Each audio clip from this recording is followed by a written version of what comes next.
ఇక్కడున్న రాముడి ఆలయంలో ఉన్న రాముడి విగ్రహం తల నరికేసింది ప్రభుత్వం.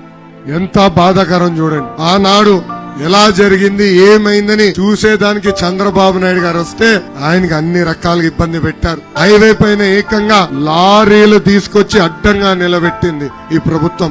రాముడికి అండగా నిలబడడానికి ఆనాడు తెలుగుదేశం పార్టీ స్పందిస్తే పోరాడితే తిప్పి మా కార్యకర్తల్ని కొట్టారు, మననే కొట్టారు. నేను ఈ రోజు సూర్యబాబు గారిని కూడా కలిసిన. సూర్యబాబు గారిని ఏకంగా డిఎస్పీ గారు సిఐ గారు తీసుకెళ్లి చిత్తగా బాధారు. ఇప్పుడు కూడా పాపం సూర్యబాబు గారు సరిగా నడిచే పరిస్థితి లేదు. ఆ సూర్యబాబు గారికి నేను హామీ ఇస్తున్నా, 2 నెలలు ఓపిక పట్టండి. చట్టాన్ని ఉల్లంఘించి మిమ్మల్ని ఎవరైతే కొట్టారో వాళ్ళని సర్వీస్ నుంచి డిస్మిస్ చేసి జ్యుడిషియల్ ఎంక్వైరీ చేసి డిస్మిస్ చేసి జైలుకు కూడా పంపించే బాధ్యత నేను తీసుకుంటాను.